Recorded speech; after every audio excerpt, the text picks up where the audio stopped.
राष्ट्रीय स्वयंसेवक संघ का जो मूल विषय है वो है शाखा। विद्यार्थी परिषद हो, किसान संघ हो, मजदूर संघ हो, स्वदेशी जागरण मंच हो, भाजपा हो, ऐसे तमाम ऐसे संगठन हैं जो राष्ट्र के नवीन निर्माण में काम करते हैं। सालीय विद्यार्थी कार्यक्रम में किस तरह से आपका कार्य होना है? जो हमारे विद्यार्थी हैं, हमारी जो 100 वर्ष की यात्रा है, उस यात्रा को हमें उनके बीच बताना, जो हमारे पर्यावरण है इनसे हमको जो है जीवन मिलता है। जो सबसे महत्वपूर्ण विषय है परिवार प्रबोधन। से हो क्या रहा है कि लोग शाम को आते हैं, मोबाइल पे बैठ जाते, लेकिन ये नहीं करना है।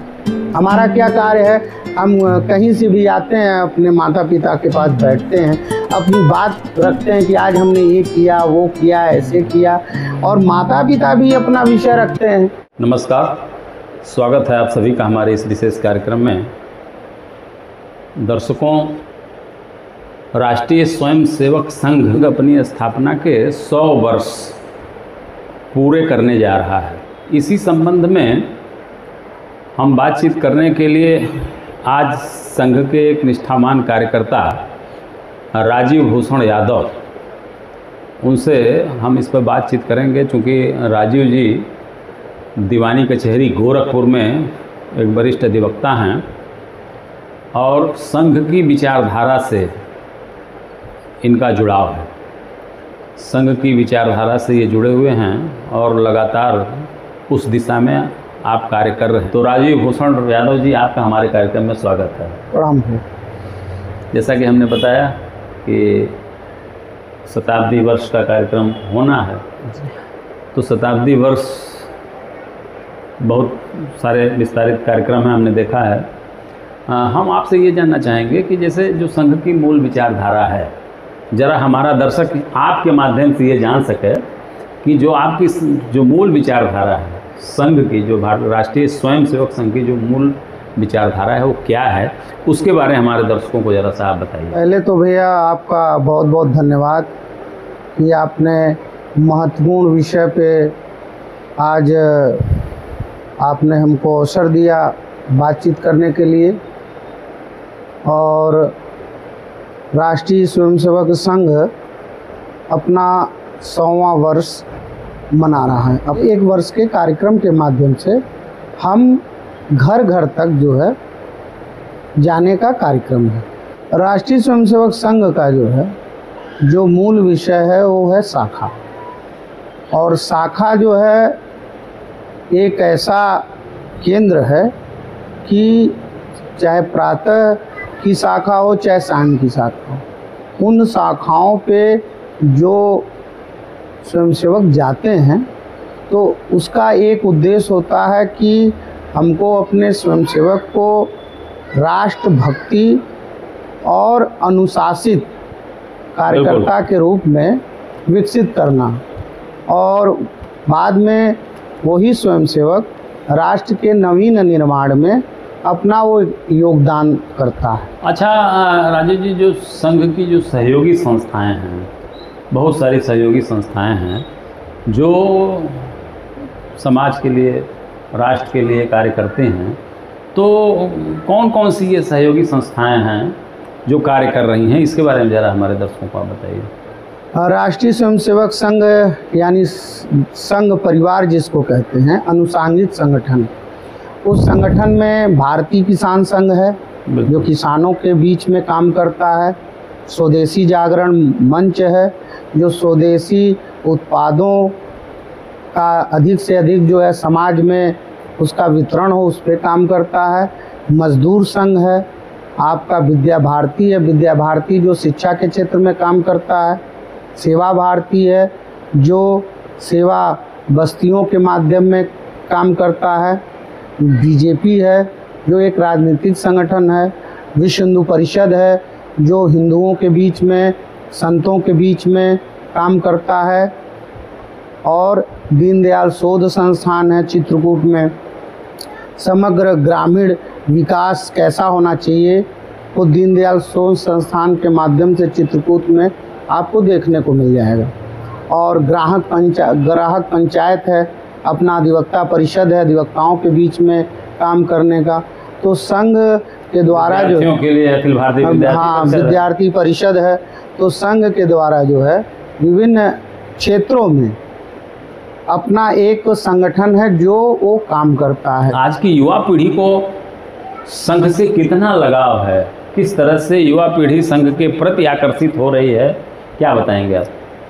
जो हमारी युवा पीढ़ी है वो संघ के प्रति जो है एक आकर्षण का भाव तो है।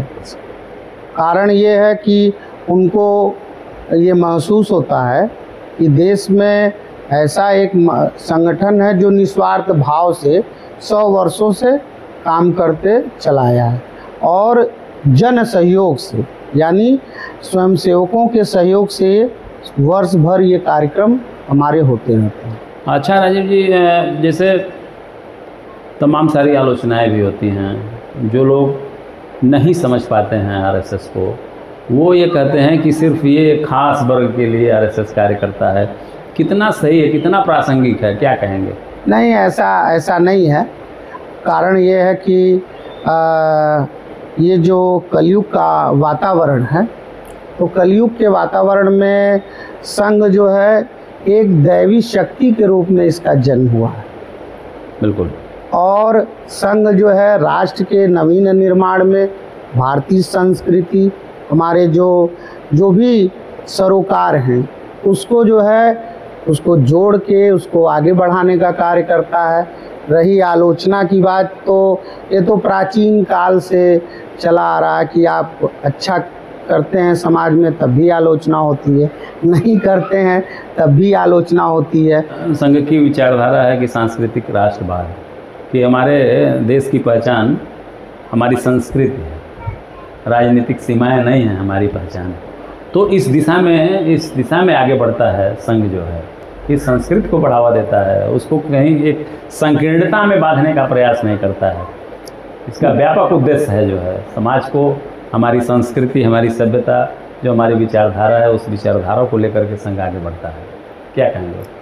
अब आपको एक छोटा सा एक घटना बताता हूँ कि महाराष्ट्र के अंदर जो है अपने महान क्रांतिकारी बाल गंगाधर तिलक ने बिल्कुल गणेश उत्सव का कार्यक्रम का शुभारंभ किया और ये कार्यक्रम जो है राष्ट्रवाद का प्रतीक है। बिल्कुल। हमारे के यहाँ दुर्गा पूजा है, गणेश चतुर्थी है, लक्ष्मी पूजा है, ये हमारे सांस्कृतिक विरासत को जो है प्रदर्शित करता है। हमारा जो सांस्कृतिक जो विरासत है बहुत प्राचीन काल से चली आ रही है। पूरे दुनिया में ऐसा वातावरण जम्मू से कन्याकुमारी और बंगाल से गुजरात, ऐसा वातावरण आपको कहीं दुनिया में आपको देखने को नहीं मिलता। हमारी रामलीला आप देखेंगे कि प्रत्येक ज़िले में रामलीला की ज़मीन जगह जगह आवंटित, हमारी रामलीलाएं जो है होती हैं। और वो रामलीला जो है विदेशों में भी आप देखेंगे कि कई ऐसे देश हैं जो मुस्लिम राष्ट्र हैं, लेकिन रामलीला का मंचन उनके यहाँ वर्षों से चला आ रहा है। और वो यही जो कार्यक्रम है जिससे हमारी पहचान है। अभी आप देखेंगे कि छठ का पर्व जो है ये खासकर बिहार का पर्व है, लेकिन ये पर्व पूरे देश में बड़े उत्साह और खुशी पूर्वक मनाया जाता है। और यही हमारे सांस्कृतिक मूल्यों को बढ़ाता है और यही हमारी पहचान है। बिल्कुल, बहुत सुंदर तरीके से आपने जो सांस्कृतिक राष्ट्रवाद है उसको आपने हमारे दर्शकों को बताया है। राजीव जी, जो आपका शताब्दी वर्ष का कार्यक्रम शुरू हो रहा है 2 अक्टूबर 2025 से, जैसे हमने देखा कि एक सालेय विद्यार्थी कार्यक्रम है, उसमें जो है पंच परिवर्तन कार्यक्रम है और भी तमाम सारे कार्यक्रम हैं, तो ये क्या है सालेय विद्यार्थी कार्यक्रम में किस तरह से आपका कार्य होना है, क्या कहेंगे आप? ये कार्यक्रम जो है जो विद्यार्थियों के कार्यक्रम है, बड़े महत्वपूर्ण कार्यक्रम है। इस कार्यक्रम के तहत जो है जो हमारे विद्यार्थी कोचिंग में पढ़ते हैं, छात्रावास में रहते हैं और ये यूनिवर्सिटी हैं, इंटर कॉलेज हैं, डिग्री कॉलेज हैं, तो ये जो हमारी युवा पीढ़ी है, जो हमारे विद्यार्थी हैं, इनके मध्य जाके ये कार्यक्रम जो हमारा 100 वर्ष पूर्ण होने हैं, तो ये कार्यक्रम जो है हमारी जो 100 वर्ष की यात्रा है, उस यात्रा को हमें उनके बीच बताना है कि हम जो है क्या क्या कब कब हमने किया। बिल्कुल बिल्कुल। और जो युवा पीढ़ी आज आप हैं, यही युवा पीढ़ी 20 साल पहले, 30 साल पहले, यही युवा पीढ़ी आगे बढ़ के संघ संगठन के लिए काम किया है। दूसरे चरण में जो है हमें घर घर जो है जाना है पत्रक के माध्यम से, और उस पत्रक के माध्यम से हमको कि हमने जो 100 वर्ष की हमारी यात्रा है, हमको जो प्रत्येक घर में जा के पत्रक देना है, उनसे चर्चा करना है। ये हमारा पूरे देश में ये कार्यक्रम। बिल्कुल बिल्कुल। पंच परिवर्तन का जो कार्यक्रम इसमें हमने देखा, आपके जो बुकलेट है, आपके जो प्रस्तावित कार्यक्रम है, उसमें पंच परिवर्तन ये क्या है जो है?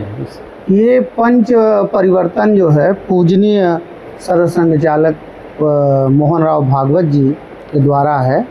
ये पंच परिवर्तन है, एक आपका परिवार प्रबोधन है, पर्यावरण है, स्वयं की प्रेरणा से स्वदेशी है, और अपने जो सामाजिक समरसता है ये है। ये 4-5 बिंदु ऐसे हैं। जैसे पहला जो सामाजिक समरसता का जो बोध है कि समाज में जो है जो एक भाव बड़े और छोटे का होता है। जैसे हमारे यहाँ कोई कर्मचारी है, काम करता है, प्रतिदिन काम करता है, तो कभी कभी हम उसके साथ जो है चाय पे बैठ सकते हैं, भोजन पे बैठ सकते हैं। तो ये एक सामाजिक समरसता का उदाहरण। बिल्कुल बिल्कुल, सामाजिक सद्भाव का एक बेहतर उदाहरण है। दूसरा पर्यावरण, जो हमारी पर्यावरण की संस्कृति है। जैसे हम पीपल का भी पूजन करते हैं, बिल्कुल बिल्कुल, आंवले का भी पूजन करते हैं। तो हम तो हमारा मानना है कि ये जो हमारे पर्यावरण है, इनसे हमको जो है जीवन मिलता है। परिवार प्रबोधन, ये जो सबसे महत्वपूर्ण विषय है, परिवार प्रबोधन। जैसे क्या है कि आज के इस आधुनिक परिवेश में, जैसे जब से मोबाइल का युग आया है, कि अपने परिवार में माता पिता, भाई बंधु और भी परिवार के सदस्य हैं। तो जैसे हो क्या रहा है कि लोग शाम को आते हैं, मोबाइल पे बैठ जाते हैं या टीवी देखने बैठ जाते हैं। लेकिन ये नहीं करना है, इससे जो है हमारे परिवार के बिखराव होंगे। हमारा क्या कार्य है, हम कहीं से भी आते हैं, अपने माता पिता के पास बैठते हैं, अपनी बात रखते हैं कि आज हमने ये किया, वो किया, ऐसे किया। और माता पिता भी अपना विषय रखते हैं, जो दिन भर की गतिविधियां हैं जो है। जैसे छोटे छोटे बालक हैं, मोबाइल लेके बैठ जाते हैं। तो ये नहीं करना है। वो हमको जो है बालकों के साथ बैठना कि भाई तुम आज क्या पढ़े हो, क्या तुमने क्या क्या किया है। उनसे आप जब वार्ता करेंगे तो उनके मन के भाव जो है निकलेंगे, और वो उनको लगेगा कि हाँ, हमारी बात कोई सुन रहा है। बिल्कुल बिल्कुल बिल्कुल। और जो परिवार की जो इकाइयां हैं, एकल परिवार की जो इकाइयां हैं, वो हमारे समाज के लिए नुकसानदायक है। हमारे जो बाबा दादी थे, कहानियां सुनाते थे अपने बच्चों को, हाँ, उनके अनुशासन में हमारे जो बच्चे थे, या माता पिता के द्वारा अनुशासित जो बच्चे थे, और जो संस्कार जो एक मिलता था। क्योंकि हमारा जो समाज है, जब संस्कारवान होगा तभी हमारा राष्ट्र संस्कारवान होगा। अच्छा, विजयदशमी का भी कार्यक्रम आप लोग मनाते हैं जो है, तो जो है विजयदशमी उत्सव, विजयदशमी उत्सव का भी कार्यक्रम शायद आप लोग 2 अक्टूबर जी 2 अक्टूबर को होना है। इसी 2 अक्टूबर से शुरू करेंगे। तो विजयदशमी पर किस तरह से इस बार आपका जो है शताब्दी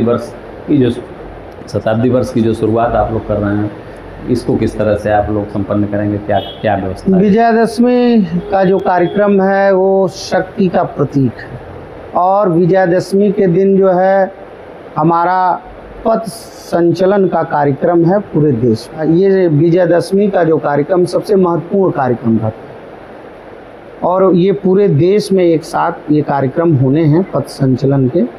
और विजयदशमी का जो मूल भाव है वो भाव ये है कि असत्य पे सत्य की जीत। विजयदशमी का भाव ही है कि राष्ट्र हमारा शक्तिशाली हो, बिल्कुल बिल्कुल, और शक्तिशाली होगा तभी बिल्कुल। जो है संपन्न होगा, तभी वो जो है तभी राम राज्य की संकल्पना साकार होगी। नवरात्र जो है, जी देखिए शारदीय नवरात्र का भी जो समापन, शारदीय नवरात्र का जो समापन है विजयादशमी के दिन जी होता जी है। जी यानी उस दिन भगवान राम अयोध्या में लौटते हैं। जी और जो चैत्र नवरात्र की भी जो पूर्णता होती है जी, जी। वो रामनवमी के दिन संपन्न होती है। है यानी उस दिन भगवान राम का जन्म होता है, जी। यानी जन्मोत्सव मनाते हैं, और इस दिन हम विजयोत्सव मनाते हैं। विजयोत्सव मनाते तो दोनों नवरात्र का जो संपन्नता हाँ, वो भगवान राम से जुड़ी है। राम से जुड़ी और हुई है। भगवान राम इस देश की आत्मा है, इस देश की संस्कृति। जी। जो रामलीलाओं का आपने जिक्र किया कि अगर आज के समय में किसी व्यक्ति से पूछिए तो अपने परिवार के 3-4 पीढ़ियों का नाम नहीं बता पाएगा, लेकिन त्रेता युग से भगवान राम का, उनके जी। कई पीढ़ी पूर्वजों का नाम बताते हैं। जी। तो ये अपने आप में जो है यह लोगों को, समाज को जोड़ने का एक बड़ा बेहतर माध्यम जी। है। मैं ये जानना चाहूँगा कि जैसे राष्ट्रीय स्वयं सेवक संघ का जो क्रमवार जो उसके पद हैं, जैसे उसका प्रमुख जो होता है उसको सर संघ चालक कहते हैं, तो क्या है इस श्रेणी, जरा सा इसके बारे में हमारे दर्शकों को बताइए। जो है संघ प्रमुख कौन होता है, उसके बाद क्या होता है, उसके बाद के जो है जो क्रम है, जरा सा उसके बारे में हमारे दर्शकों को आप बताइए। जैसे राष्ट्रीय स्वयंसेवक संघ जो है के जो कार्य हैं, जो कार्य करने के तरीके हैं, नगर की जो इकाई होती है वो नगर प्रचारक होता है। अच्छा। और जिला जो होता है वो जिला प्रचारक होता है।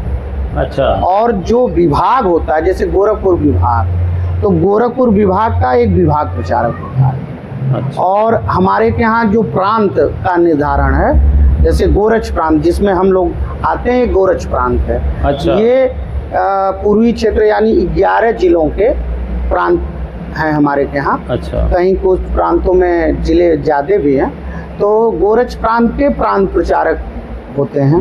अच्छा। फिर जब आप क्षेत्र में जाएंगे यानी उत्तर प्रदेश, तो ये जो पूर्वी जो क्षेत्र है इसमें 4 प्रांत हैं। गोरक्ष प्रांत है, काशी प्रांत है, अवध प्रांत है, और ये आपका कानपुर प्रांत है। अच्छा। बाकी 2 प्रांत जो है पश्चिम के जो है वो अलग हैं। ये पूर्वी क्षेत्र का एक जो है अच्छा इकाई है, जो है इसमें क्षेत्र प्रचारक के रूप में काम करते हैं। और जब आप अखिल भारतीय जाते हैं, जैसे पूरे देश में जो टीम है संघ का, उसमें अपने सहकारवा हैं, सहकारवा हैं, अखिल भारतीय बौद्धिक प्रमुख हैं, शारीरिक प्रमुख हैं, हर आयाम के एक प्रमुख जो पूरे देश का जो टीम है उनका वो कार्य करते हैं। उसी में एक जो सबसे महत्वपूर्ण है, पूजनीय सरसंघ चालक जी,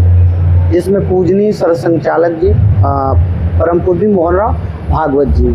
तो इसका जो निर्धारण है, ये जब होते हैं तो ये तब तक रहते हैं जब तक जो है उनका स्वास्थ्य नहीं, आजीवन नहीं, जब तक उनका स्वास्थ्य ठीक रहता है तब तक वो कार्य करते हैं। बाकी ये जितने भी आप देखेंगे, सहकारवा हैं, विभाग प्रचारक हैं, नगर प्रचारक हैं, जिला प्रचारक हैं या प्रांत प्रचारक हैं, ये 3 वर्ष के कार्यकाल होते हैं। उनको एक नगर में, एक जिले में या एक विभाग में या प्रांत में 3 वर्ष उनको अवसर रहता है काम करने। ये इकाई है हमारे संगठन के काम। बिल्कुल। और हम जो है, हम अपना गुरु राष्ट्र ध्वज यानी भगवा ध्वज को मानते हैं। बिल्कुल बिल्कुल।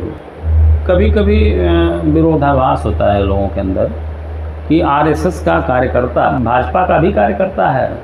राष्ट्रीय स्वयंसेवक संघ का जो अपना विषय है और जो उसके अनुसांगिक संगठन है, हर संगठनों के अपने कार्यकर्ता हैं, अपने कार्य हैं, और वो अपने कार्य और कार्यकर्ता के माध्यम से कार्य करते हैं समाज में। बिल्कुल। संघ का जो मुख्य विषय है वो है शाखा।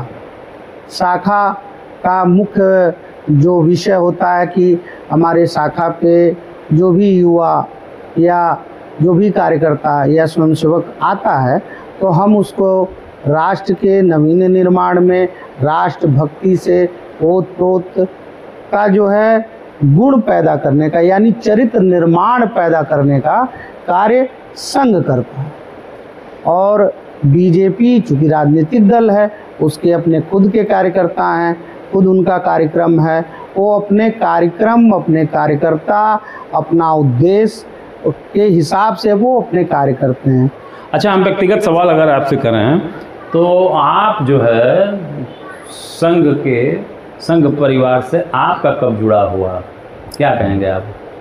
राष्ट्रीय स्वयंसेवक संघ में पिताजी हमारे श्री राम केवल यादव जी संघ के प्रचारक रहे और हमारे बड़े भ्राता डॉक्टर ब्रजभूषण यादव जी वो भी संघ के प्रचारक रहे। अच्छा। तो एक प्रचारक परिवार होने के नाते बाल्यकाल से ही जो है जुड़ाव रहा, देखने को मिला। और शाखाओं पे यहाँ एक गोरखपुर यूनिवर्सिटी के सामने पंथ पार्क है, वहाँ शाखा लगती थी, तो मैं वहाँ भैया के साथ मैं शाखा पे जाता था, तो जिसके कारण जो है जुड़ा हुआ। फिर धीरे धीरे संगठन में जो है छोटे छोटे दायित्व मिलते गए, काम करते गए और धीरे धीरे एक यात्रा बिल्कुल कार्यकर्ता के रूप में शुरू यानी बचपन से एक माहौल आपको मिला परिवार में, जी, एक संस्कार मिला जी, जो अनवरत जारी है उसमें। अब आपको दायित्व भी मिल गया जी, बहुत सुंदर जो है। अच्छा, तो एक स्वयं सेवक संघ के कार्यकर्ता होने के नाते आपके जीवन में क्या बदलाव हुआ, क्या कहेंगे, किस तरह से जो है?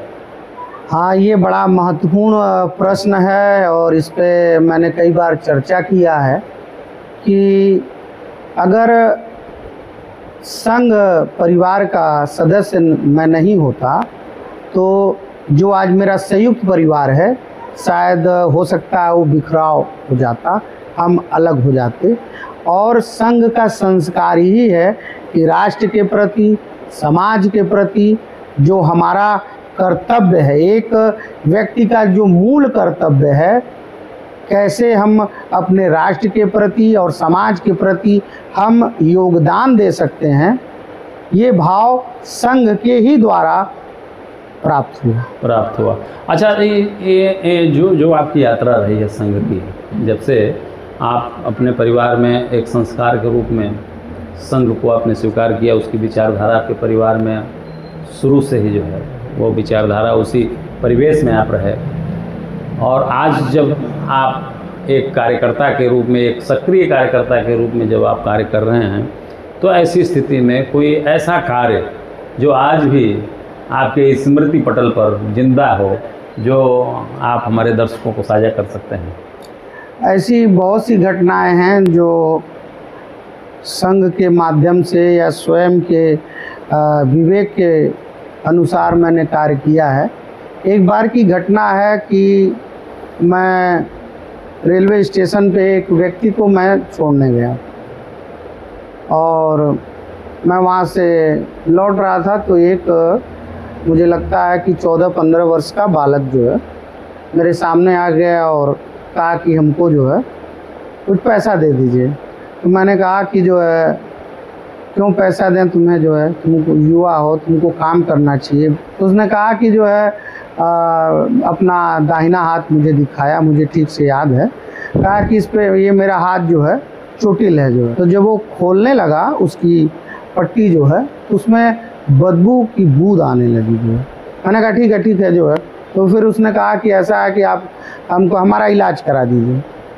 तो मैं थोड़ा सा असहज महसूस हुआ। मैंने कहा अच्छा ठीक है, तुम्हारा जो है इलाज मैं कराता हूँ। मैं जो है मेडिकल कॉलेज में एक अपने कार्यकर्ता थे, वहाँ डॉक्टर हैं रहे, अब पता नहीं इस समय हैं कि नहीं हैं। मैंने उनको जो है आते ही मैंने फ़ोन किया, मैंने उनको बताया जो है, तो उन्होंने कहा कि ठीक है और आप जो है उसको कल ले आओ। फिर मैं उससे जो है संपर्क करके उसको ले गया मेडिकल कॉलेज ले गया। उसके बाद से डॉक्टर ने देखा तो उसका दाहिना हाथ जो है सड़ चुका था। तो उन्होंने कहा कि भाई इसका हाथ ऑपरेशन करना पड़ेगा, काटना पड़ेगा। तो उन्होंने पूछा कि भाई इसका गार्जियन कौन है, तो उसने बताया कि मेरा कोई गार्जियन नहीं है। उन्होंने कहा भाई आपको, मुझसे कहा कि आपको सिग्नेचर करना पड़ेगा फॉर्म पे जो है। मैंने कहा ठीक है, मैंने सिग्नेचर उसको मैं कर देता हूँ। तो फिर उसका ऑपरेशन हुआ, उसका हाथ कट गया जो है, और फिर डॉक्टर साहब ने ही अपने के यहाँ उसको, उनका एक छोटा सा क्लिनिक था, वो शाम को बैठते थे, तो वो अपने के यहाँ उसको रख लिए। अच्छा, सेवा में हाँ, सेवा में रख लिए। और उसके बाद से जो है, क्योंकि वो सेवा भारती से जुड़े हुए थे, बाद में उन्होंने उसको ट्रेनिंग दिया, धीरे धीरे वो प्रशिक्षित हो गया। बाद में वो सेवा भारती से उसको जोड़ दिए और आज उनके क्लिनिक पे है और एक कार्यकर्ता के रूप में काम कर रहा है। सुंदर जो है, बहुत ही मतलब प्रेरणादायी ये कहानी है जो है, बड़ा सुंदर जो है कि आप जो है मानवता की भी आपने एक मिसाल पेश किया और सेवा का भी एक मिसाल है। सेवा के माध्यम से मानवता की एक मिसाल पेश करके आपने एक संघ के सच्चे कार्यकर्ता का परिचय दिया और ऐसा कार्य किया जो लोगों के लिए हमेशा के लिए हमेशा प्रेरणा प्रदान करता है और हमेशा ये हमको याद भी रहता है। बहुत सुंदर, होना भी चाहिए। देखिए, राम राज्य की परिकल्पना पर जो कहा जाता है, हमारे पास तो कुछ लाइनें हैं राम राज्य की परिकल्पना पर कि यह अवध धाम पावन नगरी, श्री राम लिए अवतार जहाँ, मर्यादा पुरुषोत्तम बनकर कण कण जन में विश्वास किया। दशरथ नंदन रघुनंदन सीतापति ने ऐसा काम किया, आदर्श बना पग पग उनका, सबने दिल में स्थान दिया। लीला उनकी हरदम चलती, पीढ़ी दर पीढ़ी जान लिया। मिटते न मिटा सकता कोई, बच्ची बच्चे ने ठान लिया। यह देश राम का, राम राज जनतंत्र इसी से आया है। 100 वर्षों की मुक्त दास्ता फिर स्वतंत्र बन पाया है। माँ शारदा, दुर्गा, पार्वती, लक्ष्मी, सीता हर नारी है। यह प्यारा भारत देश हमारा, महिमा इसकी न्यारी है। तो भगवान राम जन जन की आत्मा में वो रचे बसे हैं और उस राम की विचारधारा को, उस राम राज्य की परिकल्पना को किसी एक भी वर्ग या किसी एक जाति या किसी एक धर्म से हम नहीं उसको बांट सकते। बहुत सुंदर। मैं ये चाहूँगा कि युवा एक सशक्त राष्ट्र के निर्माण के लिए हमेशा तैयार रहें। क्या कहेंगे, क्या संदेश देंगे युवाओं को? मेरा मानना है कि युवा हमारी वर्तमान की शक्ति है। उसके कंधे पे हमारा जो राष्ट्र का नवीन निर्माण है, यानी राष्ट्र हमारा शक्तिशाली हो, ये युवा ही जो है अपने कार्य से, अपने विवेक से, जिस क्षेत्र में, चाहे शिक्षा के क्षेत्र में हो, चाहे रोजगार के क्षेत्र में हो, चाहे किसी भी क्षेत्र में वो जाते हैं, तो वो अपने परिश्रम के माध्यम से परिश्रम की पराकाष्ठा करते हैं, मेहनत करते हैं और इन्हीं मेहनत के वजह से हमारा राष्ट्र शक्तिशाली होता है और राष्ट्र सभी गुणों से युक्त होता है। और हमारी जो युवा पीढ़ी है उसको जो है राष्ट्र के हमारा राष्ट्र कैसे शक्तिशाली होगा, हमारा समाज कैसे जो है स्वच्छ होगा, मजबूत होगा, स्वस्थ होगा, ये हमारे युवा पीढ़ी पे ही निर्भर है। जैसे मर्यादा पुरुषोत्तम राम कहा जाता है, उन्होंने ये समाज में संदेश दिया कि पिता और पुत्र, भाई भाई, पति पत्नी, एक दुश्मन से कैसा व्यवहार किया जाता है, एक मित्र के साथ कैसा व्यवहार किया जाता है, उन्होंने ये करके दिखाया और ये समाज में एक प्रेरणा का विषय है। मैं एक छोटा सा विषय आपको ध्यान आकर्षित करना चाहता हूँ कि एक नाग का जब वध हो जाता है तो प्रभु श्री राम ने कहा कि ये जब जीवित था तभी हमारा दुश्मन था और ये एक वीर पुरुष है, बड़ी ताकत के साथ इसने युद्ध लड़ा और ये हमारे लिए अब ये चूँकि मृत्यु हो चुकी है तो ये हमारे लिए पूजनीय है। और उन्होंने अपना वस्त्र जो है उसके शरीर पर डाल दिया। तो भगवान श्री राम की जो जीवन यात्रा है वो हमारे समाज में कैसा हमारा व्यवहार होना चाहिए किसके प्रति, ये हमको सिखाता है और दर्शाता है। इसलिए राम के आदर्श, राम की मर्यादा जो है जी। उसकी शिक्षा ली जाती है, राम की मर्यादा जो है।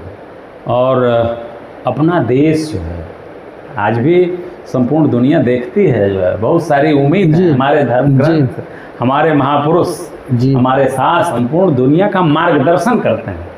तो इसीलिए जो है बहुत सुंदर जो है वार्ता हुई राजीव जी। आपने अपने जो शताब्दी वर्ष का कार्यक्रम है उसकी रूपरेखा को भी आपने प्रस्तुत कर दिया, और आपने अपना व्यक्तिगत जो संघ से जुड़ाव है, आप अपने व्यक्तिगत जीवन को भी आपने साझा किया। तो चलते चलते मैं कुछ लाइनों में मैं समापन कर दे रहा हूँ कि यह रंग बिरंगा भारत धीरज धैर्य शांति रखवाला है, बहुरंगी संस्कृतियों वाला दिनकर इसका रखवाला है। हर सुबह निराली होती है, हर शाम यहाँ मतवाला है, कबीराय जायसी हरिश्चंद्र और बच्चन की मधुशाला है। केशव नीरज तुलसी कबीर पढ़ ज्ञान विश्व फैलाया है, गांधी बिस्मिल आज़ाद बोस और मीरा पंत निराला है। तो इसी बहुरंगी संस्कृतियों के साथ मैं आपको बहुत बहुत धन्यवाद देता हूं कि आपने अपना समय निकाला। दर्शकों, आपने देखा कि बहुत सुंदर तरीके से राजीव भूषण यादव जी, चूँकि एक आप अधिवक्ता भी हैं और संघ के एक निष्ठावान कार्यकर्ता भी हैं, बहुत बेहतर तरीके से आपने संघ की बात को, जो शताब्दी वर्ष में जो कार्यक्रम आयोजित होने हैं, उसको आपके समक्ष रखा है। और राजीव जी, आपने अपना अमूल्य समय निकाला, हमसे बात किया, हमारे दर्शकों को बहुत अच्छी अच्छी बातें आपने बताया, इसके लिए आपको बहुत बहुत धन्यवाद। आपको भी बहुत बहुत धन्यवाद।